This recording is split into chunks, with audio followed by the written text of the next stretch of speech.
ஆன்மீக அருணியர்களுக்கு வணக்கம். நான் டாக்டர் தீபா அதலால் இன்றைக்கி நம்ம என்ன டாபிக் பற்றி டிஸ்கஸ் பண்ண போகிறோம் அப்படின்னா சனிப்பெயர்ச்சி பலன்கள் தாங்க பார்க்க போகிறோம். என்னம்மா இது உங்கள் பதிவே நாங்கள் பார்த்துருக்கோம். சனிப்பெயர்ச்சி ஆல்ரெடி சனி பகவான் பயிற்சி ஆகிட்டார். அந்த பலன்கள்லாம் நாங்கள் பார்த்துட்டோமே. நிறைய ஜோதிடர்கள் சொன்னாங்க, நீங்களும் சொன்னீங்களே அப்படின்னா உண்மைதாம்மா. இப்போ என்ன புதுசாக திருப்பி சனி பகவான் பயிற்சி ஆகியிருக்காரு அப்படின்னா, பொதுவாக பார்த்திங்கன்னா ஜோதிடத்தில் 2 விதமான பஞ்சாங்கங்கள் பார்த்திங்கன்னா ஃபாலோ பண்ணப்படுது. அப்படின்னா ஒன்று திருக்கணித பஞ்சாங்கம். திருக்கணிதம் அப்படின்றது என்ன? அட்வான்ஸ்டு வெர்ஷன் ஆஃப் வாக்கிய பஞ்சாங்கம் அப்படின்லாம். இந்த வாக்கிய பஞ்சாங்கம், திருக்கணித பஞ்சாங்கம் அப்படின்னு 2 விதமாக பஞ்சாங்கங்கள் ஃபாலோ பண்ணப்படுது. இந்த வாக்கிய பஞ்சாங்கம் அப்படின்றது என்ன? நம்மளோட ரிஷிகளும் முனிவர்களும் முன்னோர்களும் பயன்படுத்திய பஞ்சாங்கம். அதுதான் பார்த்திங்கன்னா வாக்கிய பஞ்சாங்கம். இன்றளவும் நவகிரக ஸ்தலங்களில் கடைபிடிக்கப்படுறது எது அப்படின்னா வாக்கிய பஞ்சாங்கம் தான். ஆக திருக்கணித பஞ்சாங்கம் பிரகாரம் 29 மார்ச் 2025 பார்த்திங்கன்னா சனி பகவான் கும்பத்துலேருந்து மீனத்துக்கு பயிற்சி ஆகிட்டார். ஆனால் வாக்கிய பஞ்சாங்கம் பிரகாரம் 6/3/2026 தான் கும்பத்துலேருந்து மீனத்துக்கு பயிற்சி ஆகிறார். இது பார்த்திங்கன்னா தர்பாரண்யேஸ்வரர் கோயில் திருநள்ளாறில் வாக்கிய பஞ்சாங்கம் தான் ஃபாலோ பண்ணுறாங்க. இன்றளவும் மக்கள்லேயும் பெரும்பகுதியான மக்கள் வாக்கிய பஞ்சாங்கம் தான் ஃபாலோ பண்ணுறாங்க. இந்த வாக்கியத்துக்கும் திருக்கணித்துக்கும் இப்படி ஒரு விதமான கன்ஃபியூஷன் இருக்குது. இப்போ உதாரணத்துக்கு 29 மார்ச் 2025 திருக்கணித பிரகாரம் சனி பகவான் கும்பத்துலேருந்து மீனத்துக்கு பயிற்சி ஆகிட்டார் இல்லையா? இப்போ அதுக்கப்புறம் பிறந்த குழந்தைகளுக்கு இப்போ அவங்க கேட்குறாங்க பெற்றோர்கள், வாக்கிய பஞ்சாங்கம் பிரகாரம் எங்களுக்கு குறித்து கொடுங்க அப்படின்றவங்களுக்கு நாங்கள் என்ன பண்ணுறோம்? சனி பகவான் கும்பத்திலேயே இருக்க மாதிரி தான் குறித்து கொடுக்குறோம்.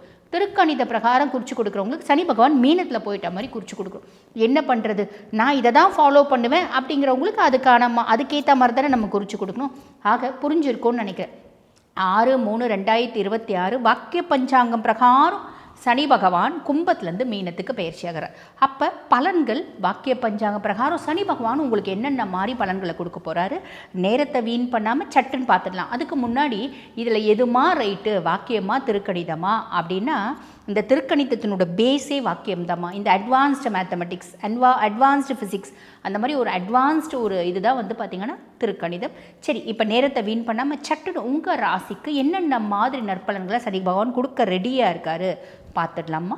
மீன ராசி அன்பர்கள், இப்போ சனி பகவான் கும்பத்துலேருந்து மீனத்தில் தான் பயிற்சி ஆகியிருக்கார். ஆக உங்களுக்கு பார்த்திங்கன்னா ஜென்ம சனியாக அமர்ந்திருக்கார். பொதுவாக இந்த ஜென்ம சனி வரக்கூடிய காலகட்டத்தில் நம்மளுக்கு ஒரு இனம் புரியாத குழப்பம் அப்படின்றது இருக்கும், மந்த நிலை அப்படின்றது இருக்கும், எதுலேயுமே இன்ட்ரெஸ்ட் இல்லாத தனம், விட்டேத்தியான ஃபீலிங். என்னடா இது வாழ்க்கை, என்னடா இது இவ்வளோ கஷ்டப்பட்டுருக்கோமே, எதுக்கு வாழறோம், ஏன் வாழறோம், நம்ம வாழ்க்கையினோட அர்த்தம் என்ன, நம்ம எதுக்கு பிறந்தோம், ஏன் இப்படி கஷ்டப்படுறோம், இப்படி எல்லாம் குழம்புவீங்க. பொதுவாக மீனம் கஷ்டப்படுற ஒரு ராசியா அப்படின்னா, காலபுருஷனுக்கு 12ஆம் பாவம் அப்படின்னும் போது நல்ல ஒரு அதிர்ஷ்டமான ராசி அப்படின்னும் மீனத்தை சொல்கிறது உண்டு. பொதுவாகவே மீன ராசி குழந்தை ஒரு வீட்டில் பிறக்குது அப்படின்னா அந்த க்ஷணத்துலேருந்து அந்த வீட்டுக்கு ஏதோ ஒரு விதத்தில் அதிர்ஷ்டம் அப்படின்றது வரும். அது 10 பைசா அதிர்ஷ்டமானா இருக்கலாம், இல்லை 10 கோடி ரூபாய் அதிர்ஷ்டமானா இருக்கலாம். அந்த வீட்டுக்கு ஒரு முன்னேற்றம் அப்படின்றது இருக்கும். மீனராசி பெண் ஒரு வீட்டில் பிறக்குது அப்படின்னா அம்மாவை விட நல்ல நிலைமையில் இருப்பாங்க, நல்ல வசதி வாய்ப்பாக வாழ்வாங்க அப்படின்னு அர்த்தம். அதே மாதிரி மீனராசி ஆண் குழந்தை ஒரு வீட்டில் பிறக்குது அப்படின்னா அப்பாவை விட ஒரு படி மேலே அது நல்லா வாழும், மரியாதையோடு வாழும் அப்படின்றது நிதர்சனமான உண்மை. மீனராசியோட சிம்பிளே நீங்கள் பார்த்தா தெரியும், மீன், ரெட்டை மீன்கள் இருக்கும். பொதுவாக மீன் அப்படின்றதே ஒரு ஆஸ்பீஷியஸ் சிம்பிளாக நம்ம கருதப்படுறோம். அது பார்த்திங்கன்னா ஒரு அதிர்ஷ்டமான ஒரு குறியீடு அப்படின்னு சொல்கிறது உண்டு. அதுக்கும் மேலே மீனராசி அன்பர்கள் பொறுத்த வரைக்கும் ஏழையாக பிறந்தாலும் வாழ்க்கையில் ஒரு பகுதி அவங்க ரொம்ப வசதி வாய்ப்போடு வாழ்வாங்க. இதுவும் நிதர்சனமான உண்மை. கழுவுற மீனில் நழுவுற மீனாக எதிர்நீச்சல் போட்டு வாழக்கூடியவங்க. ஆனால் இந்த காலகட்டம் உங்களுக்கு எப்படி தோணும் அப்படின்னா, எதிர்நீச்சல் போட்டு போட்டு போட்டு தண்ணி வற்றி போச்சியா அப்படின்ற மாதிரி தோணும். ஒரு இனம் புரியாத குழப்பம் அப்படின்றது இருக்கும். உதாரணத்துக்கு ஒரு நீட் படிக்கிற பிள்ளை, ஒரு பொம்பளை பிள்ளைன்னு வச்சுக்கோங்களேன். நீட் படிக்குது குழந்தை, ஒரு 4ஆவது வருஷம் படிக்குது. 3 வருஷம் அந்த குழந்தை ரொம்ப கஷ்டப்பட்டுடுச்சு, பெருசாக மெடிசன் சீட் கிடைக்கல. இப்போ 4ஆவது வருஷம் படிக்குதுன்னு போது இப்போ ஜென்ம சனி போது அதுக்கு என்ன மாதிரி ஃபீலிங்ஸ் இருக்குன்னா, ஏன் இது படிக்கிறோம், எதுக்கு இது படிக்கிறோம். என் கூட படித்தவங்களாம் 4ஆவது வருஷம் ஃபைனல் இயர் இன்ஜினியரிங் வந்துட்டாங்க. அடுத்த வருஷம் அவங்க சம்பாதிக்க போகிறாங்க. நான் 3 வருஷமாக ஃப்ரீ சீட் வாங்குறேன் நீட்டை படித்து நான் பெருசாக ஃப்ரீ சீட் வாங்கலை. இப்போதைய காலகட்டம் எனக்கு மார்க்ஸும் ரொம்ப கம்மியாக வருது. அவ்வளோதான், முடிஞ்சு போச்சு, என் லைஃபே வேஸ்ட் ஆகிடுச்சு, நான் படிக்கிறதே வேஸ்ட்டு.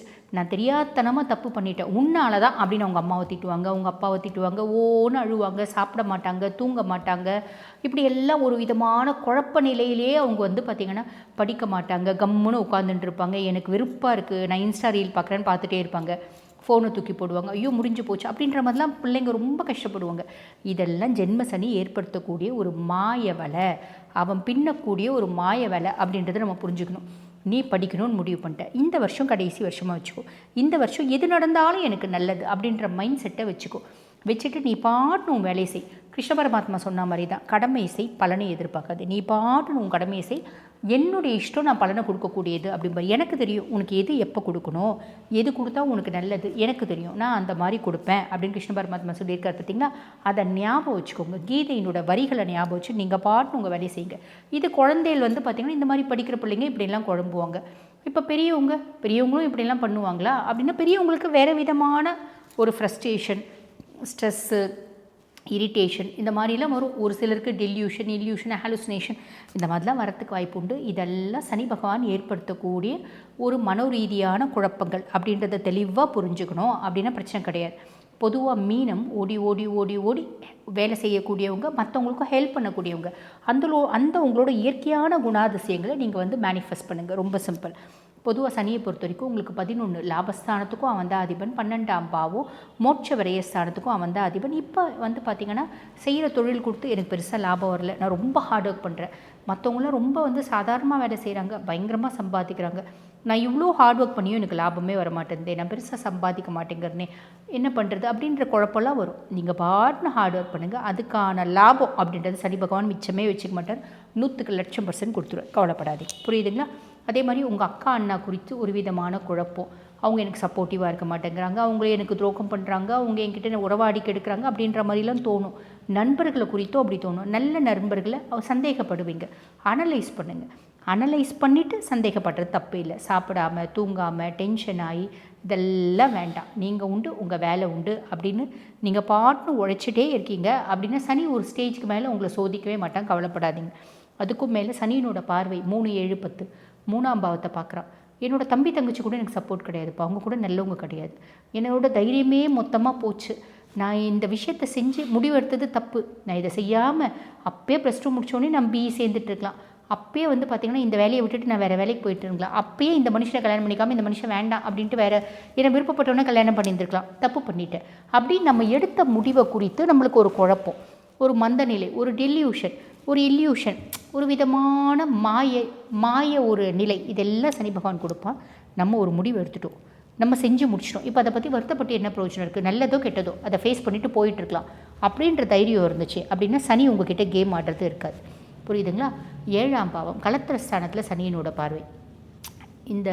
இந்த லேடியை கல்யாணம் பண்ணி நம்ம வாழ்க்கையே மொத்தமாக நாசமாயிடுச்சு, கல்யாணம் பண்ணியிருந்துருக்கூடாது, இவங்களை வந்து லவ் பண்ணி கல்யாணம் பண்ணிக்கிறது பெரிய தப்பு, எங்கள் அப்பா அப்பயே வேணானாங்க, எங்கள் அம்மா அப்பயே வேணானாங்க, 4 வருஷம் கழித்து யோசிப்போம், 10 வருஷம் கழித்து யோசித்து என்ன பிரயோஜனம், நல்லதோ கெட்டதோ கல்யாணம் பண்ணிக்கணும், அவங்களுக்கு விட்டு கொடுத்து போகணும். அப்போ ஹஸ்பண்ட் ஒய்ஃப்குள்ளே விட்டு கொடுக்கறது அப்படின்னு இருந்தால் பிரச்சனை கிடையாது.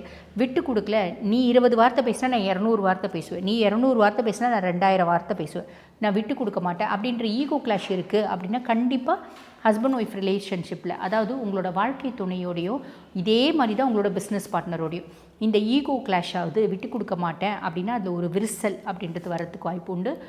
நம்மளோட லைஃப் பார்ட்னரோட விரிசல் வருது அப்படின்னா குடும்பமே மொத்தமாக காம்ப்ளெக்ஸ் ஆகிடும், பிரச்சனை வந்துடும், காம்ப்ளிகேஷன்ஸ் க்ரியேட் ஆகும். அதே மாதிரி உங்களோட பிஸ்னஸ் பார்ட்னர்கிட்ட விட்டு கொடுக்க மாட்டேன்றீங்க அப்படின்னா பிஸ்னஸில் ஒரு பெருத்த ஒரு சரிவு சந்திக்கிறதுக்கான வாய்ப்பு உண்டு. ஆக லைஃப் பார்ட்னராக இருந்தாலும் சரி, பிஸ்னஸ் பார்ட்னராக இருந்தாலும் சரி, விட்டு கொடுக்குறவங்க கெட்டு போகிறதில்ல அப்படின்ற ஒரு சொல்லுக்கு ஏற்ற மாதிரி எல்லாத்துலேயும் அமைதியாக விட்டு கொடுத்து இதுவும் கடந்து போகும் அப்படின்றது இருந்தால் பிரச்சனை இல்லை. தொழில் செய்கிற இடத்துல ஏகப்பட்ட ப்ரெஷர்ஸ் இருக்கும். ஹையர் அஃபிஷியல்ஸ்னால ப்ரெஷர், அவன் ஒரு டார்கெட் கொடுப்பான், இந்த நாளுக்குள்ளே முடிச்சு கொடுன்னுவான். நம்மக்கிட்ட வேலை செய்கிற சபார்டினேட்ஸ் கிட்ட நம்ம சொல்கிறோன்னா அவன் வேலையை செய்ய மாட்டான், இவன்கிட்ட வேலை வாங்கவும் முடியல, அவன்கிட்ட பதில் சொல்லவும் முடியல அப்படின்ற மாதிரி நம்மளுக்கு ஒரு ப்ரெஷர்ஸ். சுயதொழில் வச்சு நடத்துகிறவங்களா இருந்தாலும் ஆர்டர்ஸ் நிறைய வரும், அந்த ஆர்டர்ஸை நம்மளால் ப்ராப்பராக வந்து பார்த்திங்கன்னா உரிய டைமில் நம்மளுக்கு கொடுக்க முடியாது, அதனால் நம்மளுக்கு ஒரு மன ரீதியான குழப்பம். ஆக இத்தனை விஷயம் நடக்கிறதுக்கு வாய்ப்பு உண்டு. ரொம்ப சிம்பிள், இதுவும் கடந்து போகும் அப்படின்னு அமைதியாக சிவனேன்னு இருக்கீங்க அப்படின்னா பிரச்சனை கிடையாது. நீங்கள் உண்டு, உங்கள் வேலை உண்டு, ஹார்ட் ஒர்க் அதை வந்து பார்த்திங்கன்னா மூலதனமாக போடுங்க. உங்களோட மூலதனம் இந்த காலகட்டத்தில் என்ன அப்படின்னா ஹார்ட் ஒர்க். இந்த ஹார்ட் ஒர்க்கை மூலதனமாக போடுறீங்க அப்படின்னா எந்த விதத்துலையும் நெகட்டிவ் கிடையாது, கவலைப்பட வேண்டாம். சரிம்மா எங்களுக்கு பர்சன்டேஜ் எவ்வளோம்மா கொடுப்பீங்க அப்படின்னா 50% கொடுக்கலாம். 100க்கு எவ்வளோம்மா மார்க் போடுவீங்க அப்படின்னா 50 மார்க் போடலாம். சரிம்மா புரிஞ்சிருச்சு. இப்போ ஜென்மசனி என்னென்ன மாதிரி விஷயங்களை கொடுப்பான், எது அதில் நம்ம கவனமாக இருக்கணும் புரிஞ்சிருச்சு. நாங்கள் வழிபாடு பண்ணணும் அப்படின்னா என்ன வழிபாடு பண்ணலாமா அப்படின்னா, பொதுவாக பாருங்கள், இப்போ நம்மளோட தேகபலம் பிரச்சனை வரலாம், மனோபலம் தான் பெரிய பிரச்சனையாக இருக்குது. மனோபலம் இல்லாதது தான் ஒரு பெரிய பிரச்சனை.